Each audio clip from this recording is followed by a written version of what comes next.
How footballers get paid, man. Let's see how footballers make their money. They make their cash, their mule, or their dough in it. Let's see, man. Footballers make a lot of money. The average salary for a Premier League footballer today sits at more than £65,000 a week, the most it's ever been. That is just the average though. Amazing players like Kobe make less than that, whilst players like Cole or Jude make more. But as crazy as that sounds, even those guys would be considered mid-tier when it comes to salary, because these guys take things to a whole other level. Really... Player salary isn't the only way in which they get paid. Can't lie, if I made that amount of money, bro. Boy, hey, man said 65K. Fuck. Jeez, bro. That's bonuses and image rights often make up a sizable portion of a player's total earnings. So today, I'm going to break it all down. I'm Jordan. I'm on a mission to make passionate sports fans like you just 1% more informed. So today, along with research from Nafeez from Bangladesh, we're going to break down players' earnings, how they get paid, the ridiculous clauses that are included in some players' contracts, and what the hell image rights actually are. But to kick off, let's start with the first one. I've always wondered, when you make so much money, does it get paid to you in the same way with a payslip into your bank account? Well, the answer is sometimes, yeah. Check this out. This is a leaked payslip from Carlos Tevez when he used... Wait, let me go back. Check this out. This is a leaked... Man said... basic pay, £720,287. Accommodation, 20K. MP bonus, 7 fucking hell. Let me see how much tax gets removed. Bro.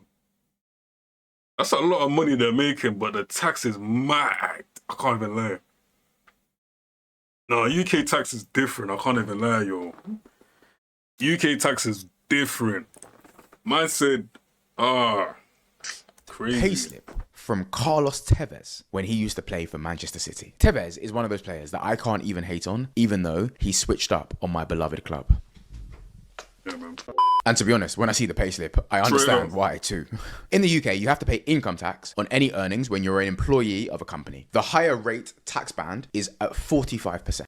Let me just leave this somewhere here so some of you lot can see this, innit?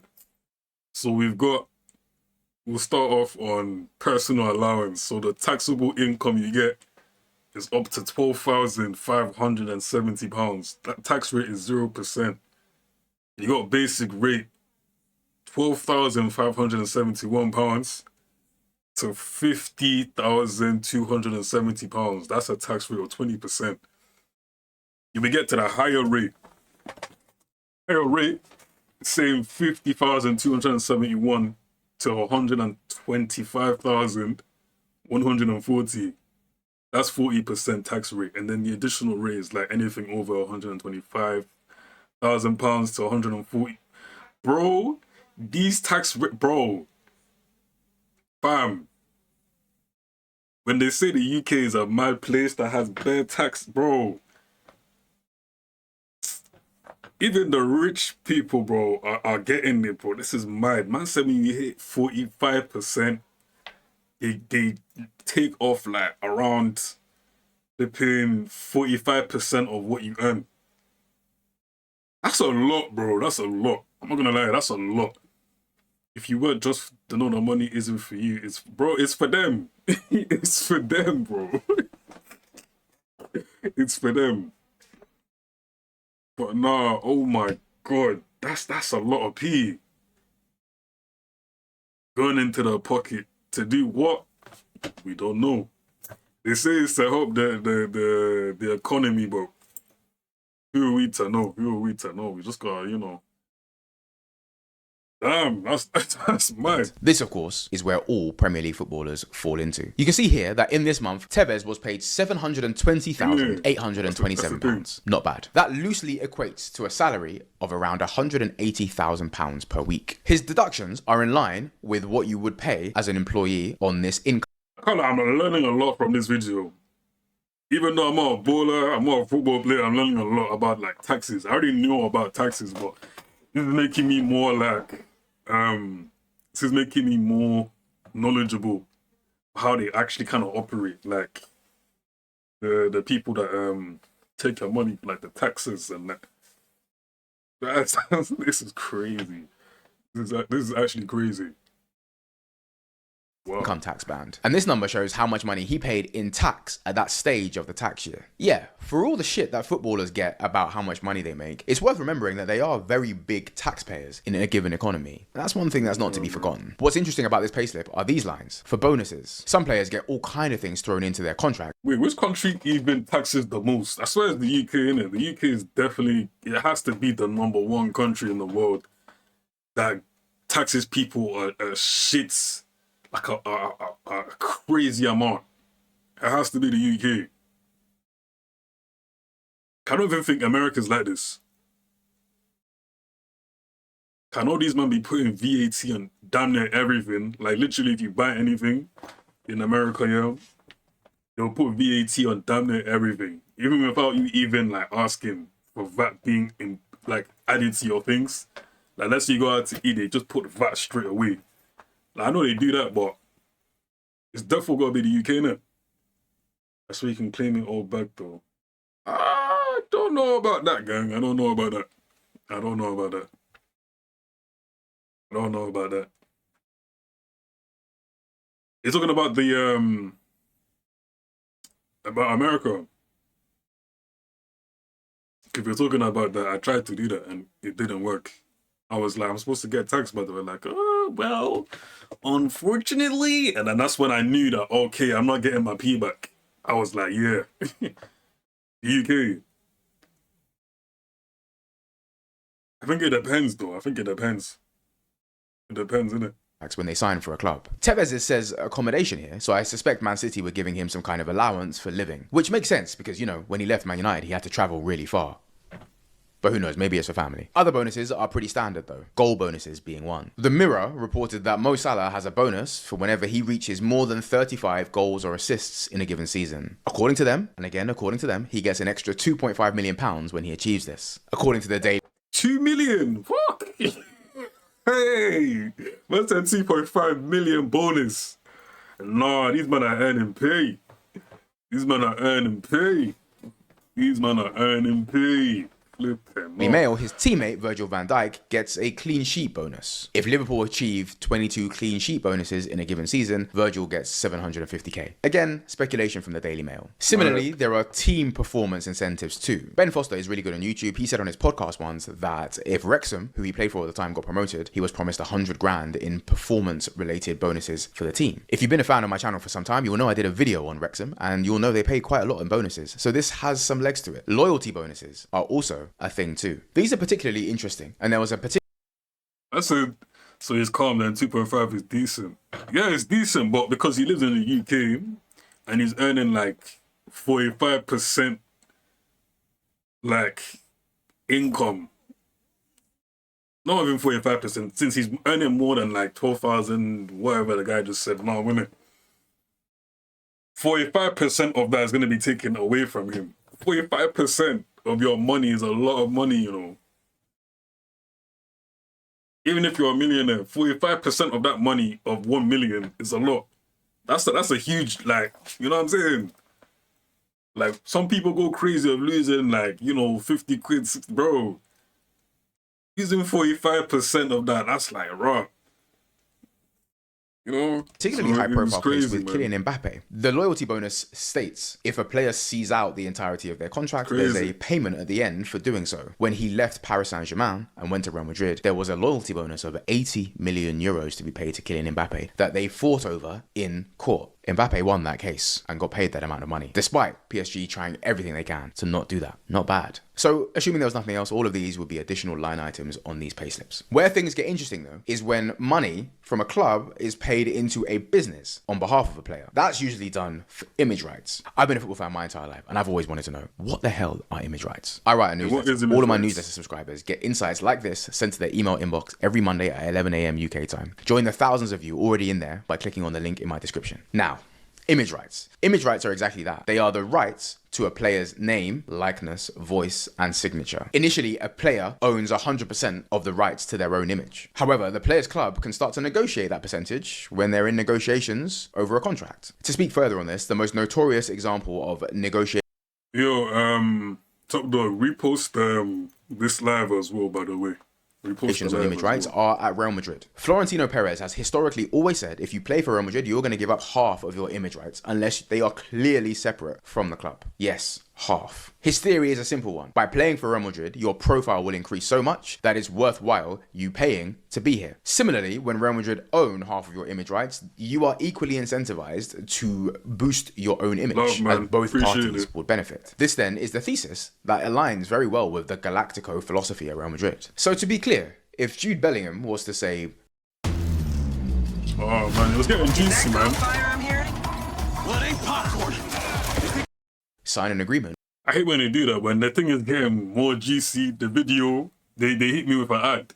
Crazy, with Beats by Dre that paid him £2 million, half of that would go to Real Madrid if he had an agreement that was 50-50. And quite frankly, every player is happy to do it. However, in 2009, a certain someone came along. For the first time in forever, that 50-50 split changed to 60-40. And since then, Ronaldo's image rights have been on an interesting journey. In 2015, Ronaldo sold a portion of his image rights to Mint Media, a company run by Singaporean businessman Peter Lim. Lim is largely responsible for Ronaldo's explosion into superstar status because he had a strong approach to boost his appeal in Asia. Some of this started to bear fruit pretty quickly. There's a massive e-commerce company in Singapore called Shopee. There's a very famous and funny advert of you-know-who fronting the brand. This is exposure he wouldn't have got before. Interestingly, Real Madrid have a unique position on image rights in the top 5 leagues. Premier League clubs tend to not dabble in players' image rights, allowing them to just own them 100%. Erling Haaland, for example, has full control over his empire. And when this happens, most image rights are usually paid into a player's business. This then is taxed at a different rate. Corporation tax in the UK is at 19%, which is a significant difference to the 45% that salaries are taxed at as income.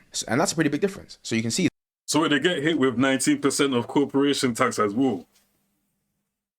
Oh, okay, no, that's good. Okay. Then why tax plays a massive part in a player's earnings. Serie A have a very interesting approach when it comes to tax. Well, it actually isn't a Serie A thing. It's a government-led Italian state thing where they incentivize skilled workers to come to Italy and work in the country. Set up in 2019, Decreto Crescita, or the translation is Growth Decree, is a law passed by the Italian government that incentivizes people to come and work in the country. In footballing terms, for a player to benefit, they must be a tax resident of Italy, have not lived in Italy for 2 of the 3 previous seasons, and must remain in Italy for at least 2 years. By doing this, foreign players can get a much better income tax rate than players who are from Italy playing in Italy already. It's a sliding scale, but it can be as low as 25%, which is a lot less than the 45% that you pay in the UK. And bro, I flipping said it. The UK, bro, that's mad. That's a whole 20% difference.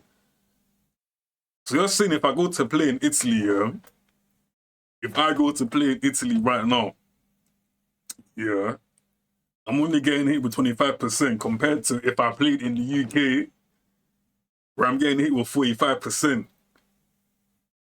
Nah, man. Whoever's making these rules is, bro, hey. Oh, bro, that's oh, man. less than the 43% that is typically paid by Italian players. That's quite a big difference. Do you remember when Aaron Ramsey left Arsenal and went to go and play for Juventus on a free contract? Well, think about the wages he was earning at the time. And at the time, they were reported to be quite high. He would have benefited from a lower income tax rate. So, massive increase in gross earnings, massive decrease in income tax paid. And that's a pretty lucrative couple of years for Aaron Ramsey over on the continent. That was quite lucrative for CR7 when he moved there too. That was probably one of the reasons that attracted him to go and play for Juve for those 3 seasons. The most lucrative tax setup for a player, though, is in the Middle East. Most Emiratis. Yeah, I hope you man are learning from this, you know. It's not even just about football right now. We're learning something. We're learning about tax. We're learning about real life shit right now, you get me? So I hope you lot are learning. I hope you man are learning. And the man that are on right now, watching on TikTok or Twitch or whatever, yeah, make sure you get up my flipping YouTube. Neezo, subscribe there, get on my YouTube, yeah? So, yeah. regions are exempt from tax altogether, which means the 45% that Carlos Tevez played whilst playing in Manchester, that's gone. He would keep that. There is some nuance here, so stay with me as I take you through a timeline. Law states that from the UK, to take advantage of tax exemptions overseas, you must stay out of the country for a full tax year before you can benefit. In the UK, the tax year runs from April to April, but the transfer windows are at the summer and in January. So, if a player left in July of 2025 and they went to a Middle Eastern club, for them to benefit from the lower income tax rate, they have to stay out of the country for a full tax year. If they leave in July, the tax year has already started. So they have to wait for that tax year to finish and then do a full tax year after. Meaning, with the transfer windows, that player cannot return to the UK until July of 2027 unless they want a healthy tax bill on their shoulders. Jordan Henderson is a prime example of this. He left Liverpool after an amazing career on Merseyside in the summer of 2023. He signed for Al Ettifaq on what was reported healthy wages over in Saudi Arabia. Now, things didn't go... What was the wage saying? What was that? What was reported healthy wages. Damn. Al Ettifaq believed to be paying Henderson close to 350k a week on a deal until 2026. Basically to when GTA comes out, fam. My guy is earning 350,000. Jordan Henderson. Hendo. Mad. Wages over in Saudi Arabia. Now, things didn't go so well for Jordan when he was over in the Middle East, and he left 6 months after in January of 2024. However, even for a short 6-month stint in Saudi Arabia, for Jordan to benefit from the lower income tax rate, he would have to stay out of the UK until April 2025 before he made a return. So it didn't surprise me to see Jordan sign for Ajax in 2024, and that's where he currently plays at the time of recording this video. Ajax are a good club, don't get me wrong, but reports suggest he's doing the most to get the bag, and quite frankly, if that was to be true, I don't blame him one bit. If you've made it this far in this video, then thank you. I get loads of emails and messages asking how you can support me on my journey. I'm on a mission. I know it's smart though. Like, if I was in his shoes, yeah, personally, if I had the option to go to Ajax or something like that and avoid and get that like tax exempt thing or whatever he just said in it, I would do it, man. I would do it. Yeah. To bring the business of sport to 1 million people. So if you want to follow me on this journey, please do one of 3 things. Firstly, follow me on Twitter for more insights. Secondly, please like this video. I didn't know how much likes matter as a content creator until I started making these videos. So please hit the like button. And if you aren't, please subscribe. It's weird. So many people who watch these videos aren't actually subscribed. So if you are one of those people, please hit the subscribe button and I can bring way more to you. Now, I got 2 things for you before we end this video. The first is about Golden Boy David Beckham. Beckham got paid in a crazy way when he signed for LA Galaxy. He was me, 128 million. David Beckham is said to become the highest earning sportsman in the US after signing a 5-year contract worth up to 128 million with Major League Soccer side Los Angeles Galaxy, LA Galaxy. Fuck, bro. Offered the right to buy an MLS expansion team for $25 million. Now, you might think that doesn't sound like him getting paid. In fact, it sounds like he has to pay a lot of money to buy a team. But as you know, Bex exercised the right to start an MLS franchise, and that later formed Inter Miami. After just a few years, Inter Miami is one of the most valuable MLS franchises going, and David Beckham is a big beneficiary of this. It's unclear how much of Inter Miami David Beckham actually owns today. BB, he's getting paid, man. He's investing in the right places, man. I'm saying, if I had all this P, yeah, the way I'd be investing, bro. Just give me 1 mil. Just give me 1 mil right now. God, just give me 1 mil right now, yeah. I'm investing that into something. But Forbes value Inter Miami at over $1 billion.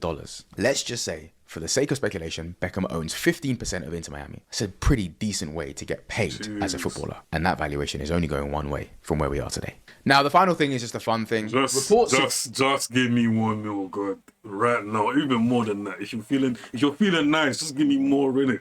So I can invest that. But jeez.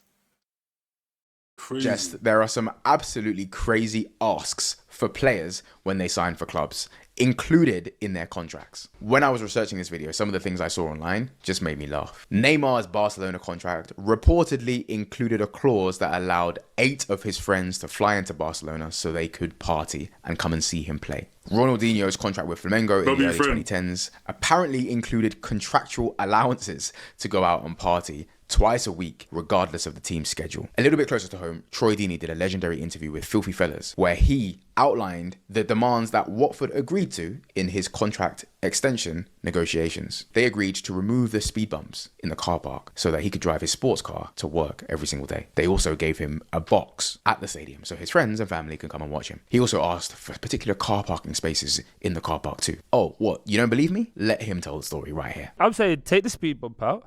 You know what? I've got one box. It's only 10-seater, but I feel like other people are good. So can I get 2 boxes, knock the wall out? And also at this point, they're going, yeah, you can have that, you can have that. Do you know what, actually? My boys don't like walking from the bottom of the thing to... Can I get 2 directors' car parks? Have it. What? If Troy Deeney can get that at Watford, just imagine what some of the elite players are asking for. I mentioned a lot of speculative things in this video about wages and clauses. Some of these things are out there on the internet, so there is some truth to them, but we have to take things with a pinch of salt. Regardless, this video was fun and I hope you really understood how footballers get paid in so many different forms today. I mentioned Beckham a lot in this video. If you I can't lie, that was very educational. I wasn't expecting it to be that educational for me. I don't know about you lot, but yeah, I learned a lot from that. When it comes to taxes, yeah, I know how I'm gonna move, man. But that's mad, bro. Oh my God.